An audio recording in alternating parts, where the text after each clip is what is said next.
And just to put this in context, when we talk about the Green New Deal, you know, it's a term, there's different proposals made. There's clearly an effort to hide the Green New Deal under what they call it, the quote unquote infrastructure bill and other variations of that. But in general, you know, what you're looking at is this proposal as Biden laid out to an international summit in April of trying to push the United States to go to 100% CO2 free electricity by 2035. And that's the kind of thing you're seeing pushed in states like California, being discussed. European nations are pushing towards these kinds of goals, 2050, 2040, 2035, 100% so-called renewable or CO2 free electricity.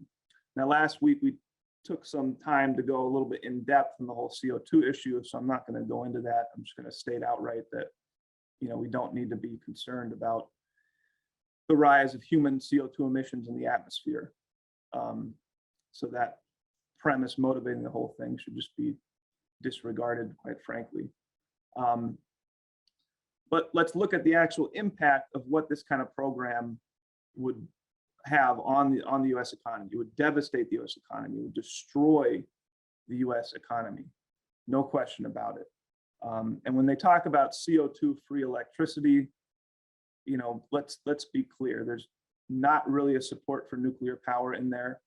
You know, places where this kind of agenda is advancing, again, like take California, they're shutting down all their nuclear power plants. And what are they pushing? Wind, solar as the primary CO2 free sources of power. They're not building new hydropower. There's no push for new hydropower. There's no push for new nuclear power.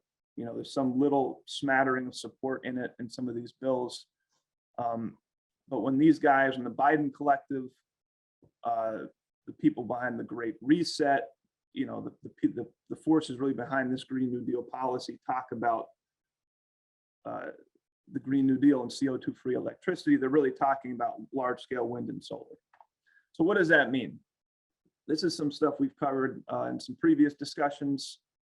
The material costs of wind and solar are far higher than any other source of power, of electricity. Here we have a breakdown from a DOE study from 2015, looking at the material inputs to provide a unit per unit of electricity produced. So to provide 1,000 gigawatt hours of electricity, this is the total tons, the total weight, tons of material inputs required to build the facilities to generate that electricity. And we can see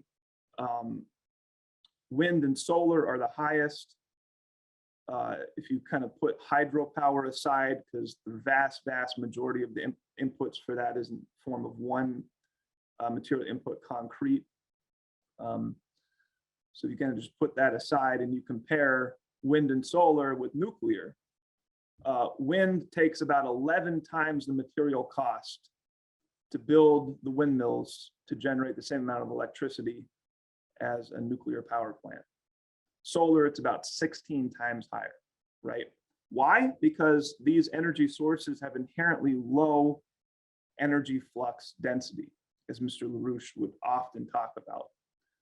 There's only so much sunlight hitting the earth per square meter. There's only so much wind passing through the atmosphere.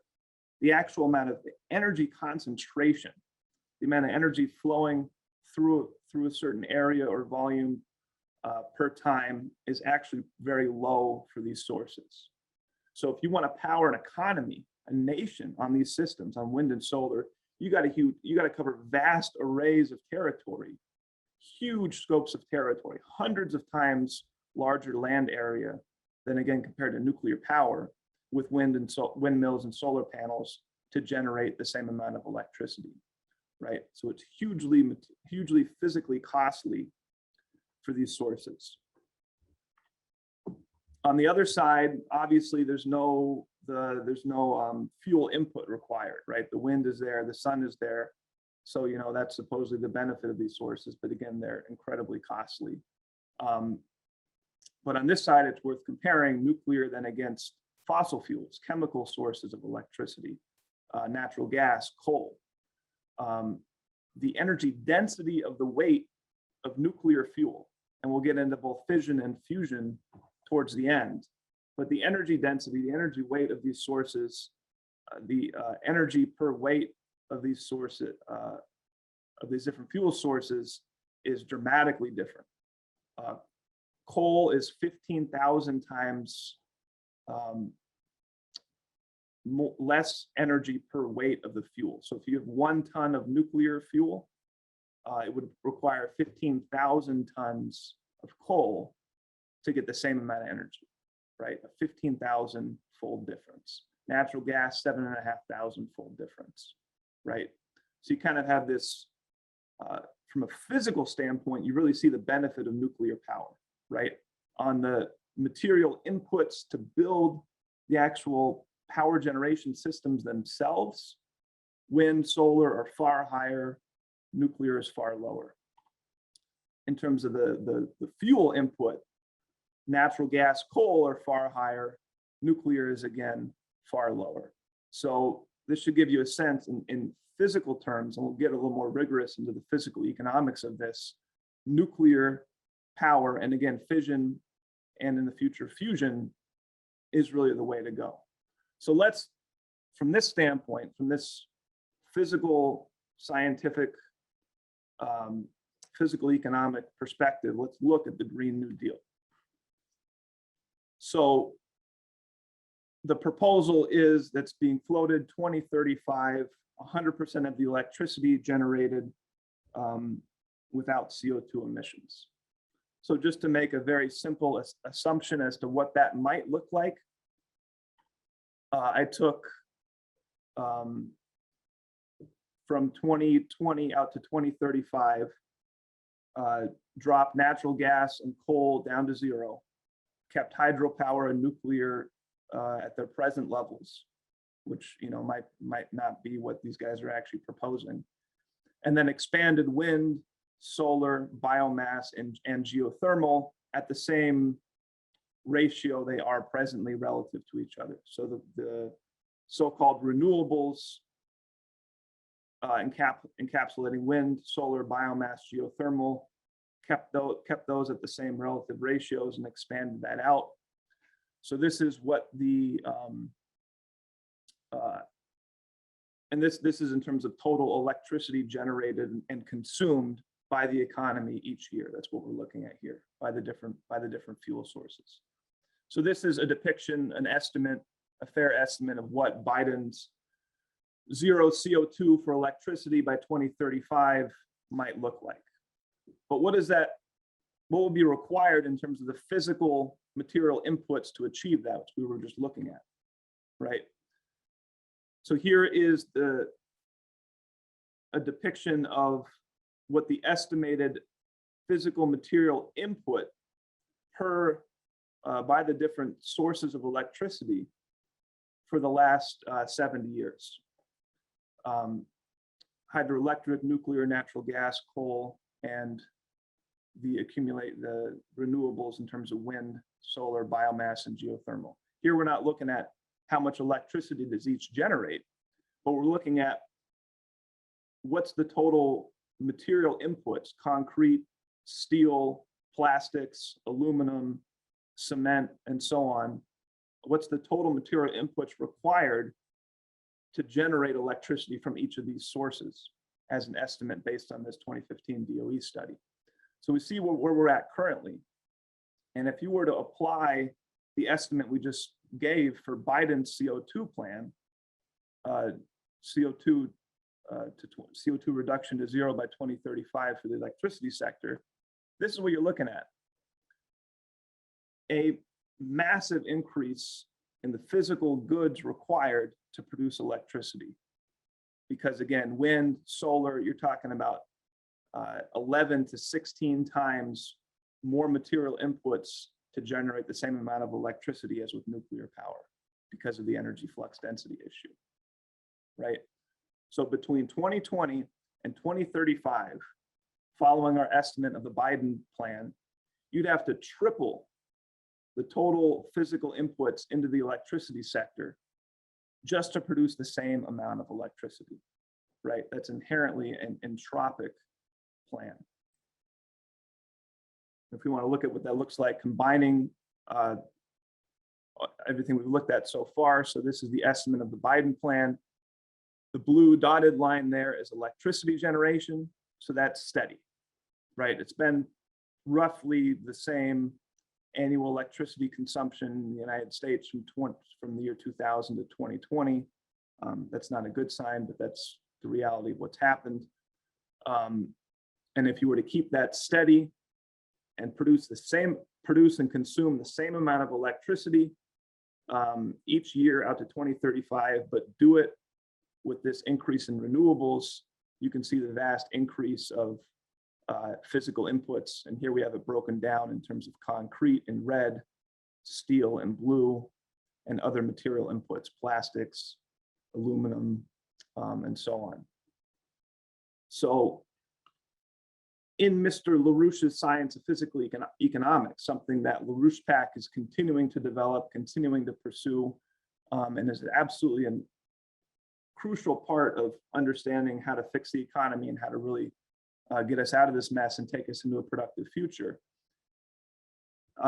In those terms, in the terms of Mr. LaRouche's Science of Physical Economics, this is what you would call an entropic policy, an entropic program, right? You're increasing the physical input to get the same output. So every year from 2021 to 2035, you're having a higher and higher and higher input of physical goods required just to continue to produce the same level of electricity output, right? And we don't produce an infinite amount of physical goods. We produce a certain amount of physical goods. So if we have to give more and more of that total production that we produce to the electricity sector, that makes less and less and less available for other parts of the economy, right? This is an entropic process leading to a winding down of the economy, a collapse of the economy, driving up prices and lowering productivity across the board because of this type of entropic mode, devastatingly entropic mode in the energy sector. And I would posit you probably couldn't actually get there. The economy would probably collapse before you could actually reach what they're talking about. I don't think this would even be possible. We're just extrapolating values here. The economy is a real living physical process, and it can only do certain things.